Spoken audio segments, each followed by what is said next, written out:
When the temperatures drop and the leaves turn vibrant shades of orange and yellow, it's a sure sign that Thanksgiving is just around the corner.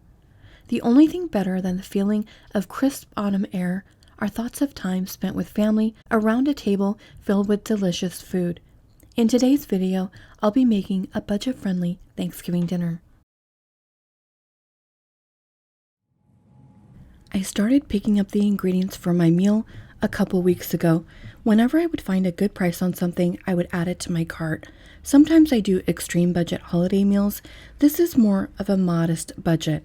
I selected items that I know my family will love. I spent $18.88 for the supplies for dinner and dessert to feed my family of 4. At the time I do my video, turkeys are not on sale, so at over $20 each, those are definitely not an option. My family does love poultry though, and I managed to find chicken for 99 cents a pound, so I was able to pick this one up for only $5.51, and then I just threw it in the freezer until I was ready to use it.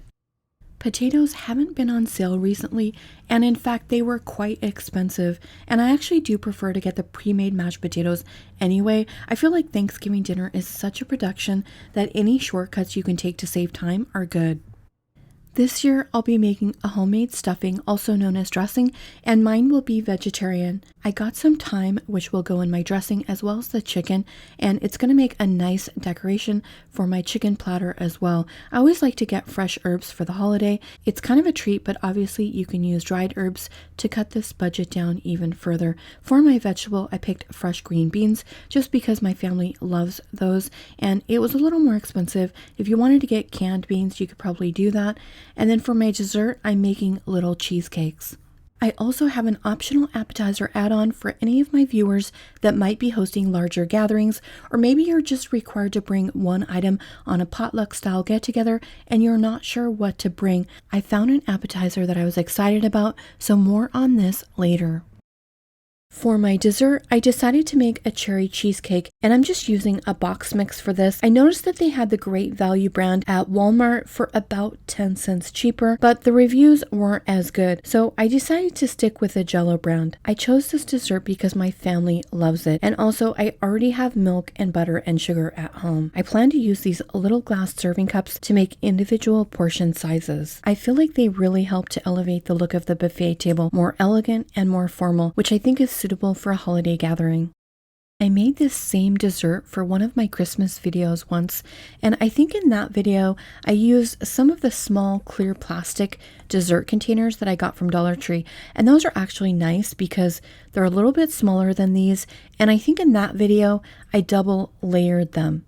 So I went with the graham cracker crust, then the cheesecake, then the graham cracker crust, and then the cheesecake again, and it looks really nice when you do that from the side, but since these are a little bit larger, I'm just going to do a single layer because cheesecake is so sweet that if I tried to do a double layer of these, I think it would just be too much.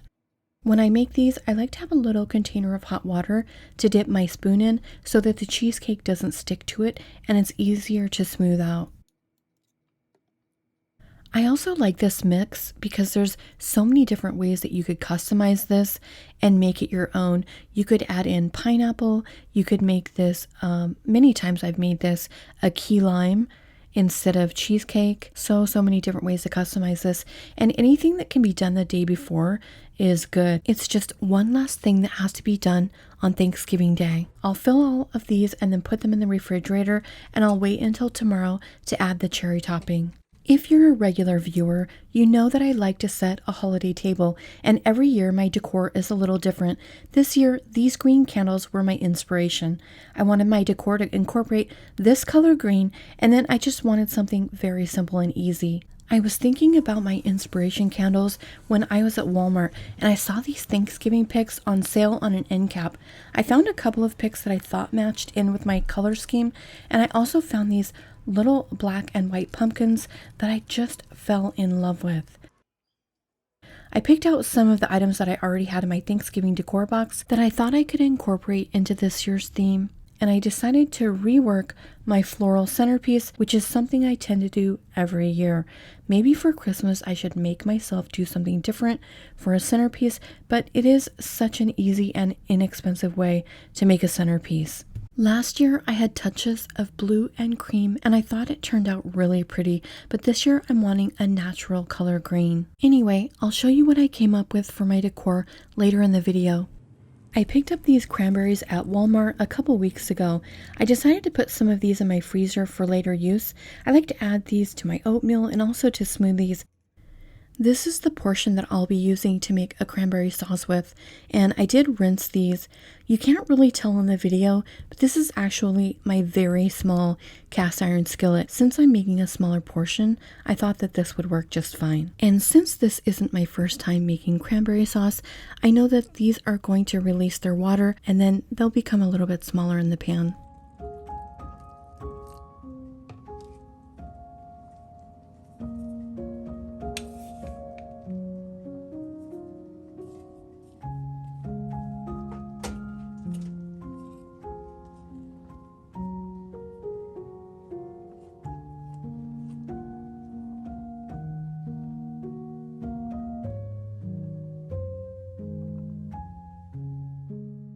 I do prefer homemade cranberry sauce. One of the reasons is because I do like a little less sugar in mine. I like it to have a little bit of a tart flavor along with a sweet flavor. This is so easy. Just a little water and sugar and simmer until it's the consistency you want. Next, I'm making homemade dressing, also called stuffing, depending on what you end up doing with it. I always make mine in a separate pan instead of stuffing the chicken or turkey with it, but you may hear me use both terms interchangeably. I usually just use the box kind and then doctor it up to my liking, but one of my viewers actually requested that I make a homemade dressing, so I thought I'd try it and see how I like it. I'm using a loaf of this French bread that I picked up at Walmart. I thought I could use 3/4 of it for the stuffing and then use the rest for an appetizer since I only need a small amount. Now is the perfect time to introduce the sponsor of today's video. Dowen provided me with this gorgeous 4.2 quart extra large casserole dish that is going to be perfect for my Thanksgiving dinner. This is so beautiful. I love the styling on this, and it's oven safe up to 500 degrees Fahrenheit or 260 degrees Celsius. It's also safe to use in the microwave and dishwasher without cracking or breaking.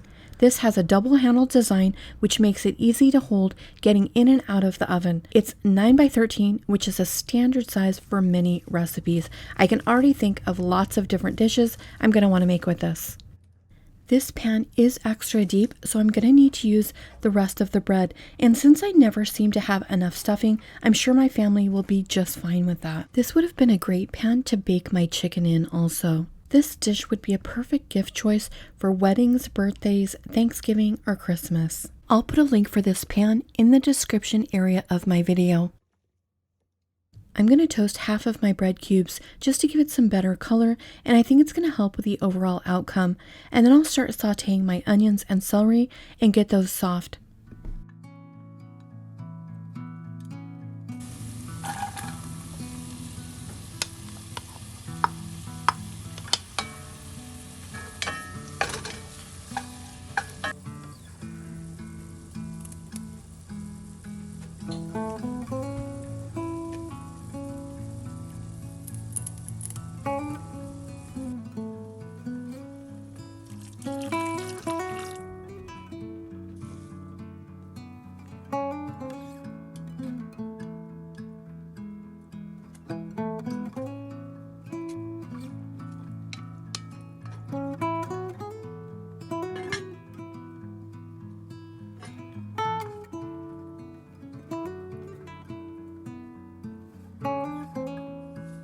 When I tasted it, it was a little bit flat or one-dimensional, so I went ahead and added a little bit of vegetable bouillon and some additional garlic powder.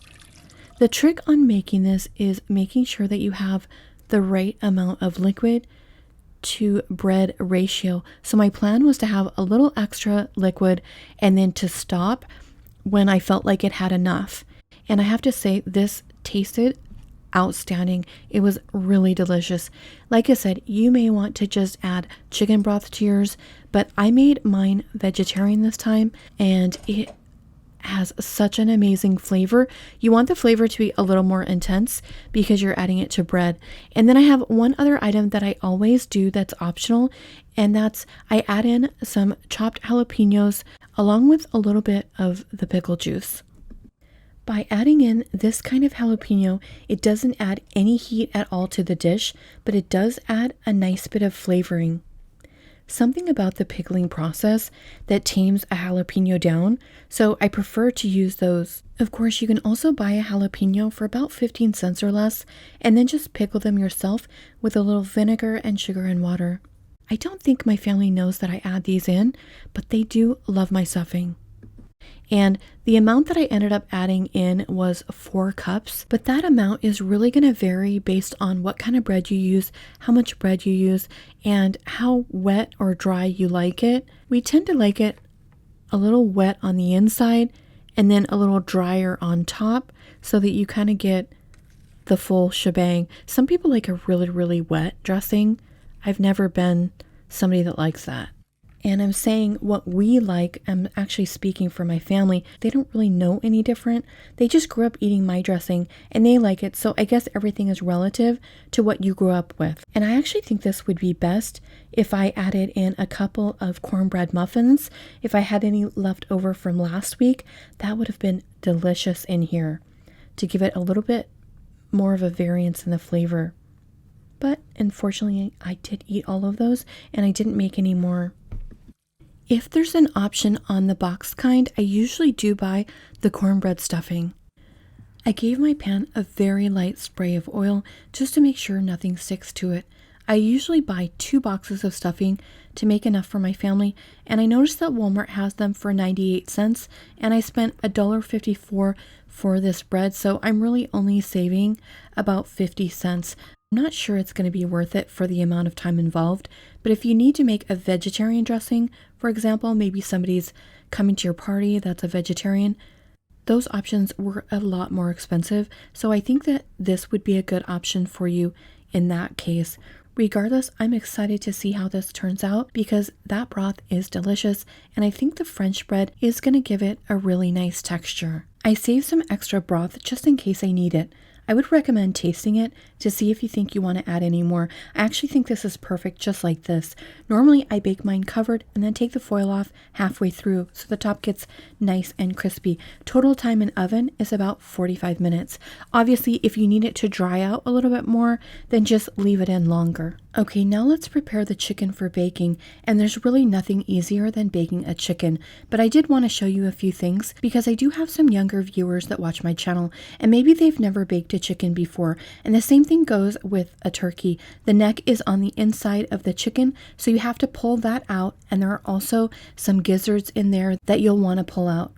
I could use my kitchen scissors to trim off this fatty part on the chicken, but because it's going to release a lot of flavor and broth in the pan, I'm going to leave it on because I'll be using that broth to make my gravy with. You can also boil the gizzards and neck in a separate pan to make some additional broth. I'll skip that step because I only need a small amount of gravy. This year, I'm trying to do a more laid-back Thanksgiving meal, so I'm just going to brush the top of my chicken with a mixture of butter, garlic, and thyme. One year I pulled the skin back and loaded butter inside, and my family really loved it, but this year I'm just going for the easy route, and I know this is going to turn out great. There are pros and cons to adding seasonings and butter under the skin, and it really just depends on how you're going to plate your chicken and how much time you want to spend on it. I'm also going to add a little garlic powder to the butter as well as the fresh garlic. I don't always cook with fresh herbs, but it's always so much fun when I do. And like I said earlier, I do love to use them to plate with on Thanksgiving. I think they look so nice on the plate next to a cooked chicken. I think rosemary looks really pretty too, but I didn't want to include 2 herbs into the budget, and thyme is definitely my favorite. Because garlic can burn in the oven, I'll focus on putting the larger pieces of garlic on this chicken when it's almost finished cooking. I'll be baking this in a 425-degree oven, uncovered, so that it'll develop a nice brown crispy skin. I'll top this with some more thyme and salt and pepper. And then to make my chicken look better, I'll tie the legs together. This is great if you want to take pictures of the chicken when it's done, or if you plan to serve your chicken whole on a platter. If you're just going to cut it up immediately after it's finished, then you don't need to bother with that step. It's also a good idea to tie the legs if you want to put your stuffing inside the chicken. Green beans were recently on sale, and I was able to get fresh for less than $1. I probably should have purchased more, but usually my family conserves stomach space and has very little room for this type of vegetable. However, my oldest son has been eating this chili crisp on everything, and so I thought I would entice him to eat more greens this year by adding a small amount of this along with garlic salt. I added such a small amount that it's just going to give it a little bit of flavor but no heat. And I want these slightly crispy. About every half hour, I would pull out my chicken and baste it with my mixture just to make sure that my chicken gets nice and crispy. And here's how it looked when it was finished. I have at least a couple cups of broth in the bottom of the pan that I'm going to use for a gravy, and instead of using flour and oil, I used cornstarch dissolved in a little bit of water. You can also add additional water and chicken bouillon if you need to extend this to make more gravy. And it looks like I have a couple of pieces of dark crispy bits in mine, which I'm sure they probably taste good, but they don't look good, so I'm just going to pick those out. You could also strain this if you wanted to. A lot of these decisions about my dinner are really based on who's on my guest list. If I'm having a really big dinner with tons of guests, then I'm definitely going to strain my gravy. Same thing about when I was talking about making my cranberry sauce. If I was having a lot of people over, I'd probably make a little bit sweeter of a cranberry sauce just because I know that that's what most people are expecting, even though it's not what I prefer. And now I'm going to let this come to a boil so that the cornstarch can work its magic and thicken this up a bit. And just remember, if it's not thick enough, just add more cornstarch. And now, before I show you my meal, let me share with you the appetizer that I made this year. I was super excited to discover this highly rated mango pepper jelly, and many of you may already know about this appetizer. It's served over the top of either goat cheese or cream cheese alongside either bread or crackers. Actually, you could serve this with any cheese, really. Brie would be good as well, but I had to go to a couple of different Targets to locate this, and I finally found it at the mini Target across from the University of California, Irvine, and it wasn't with the other jellies. It was in a charcuterie section above an end cap, so I just kind of got lucky, but I really did want to try this one. I had spotted one at Walmart, which was about the same price, but I noticed there weren't really any reviews on that one. So if anyone's tried that, let me know. And one of my Facebook viewers actually makes hers at home, so that's always an option as well.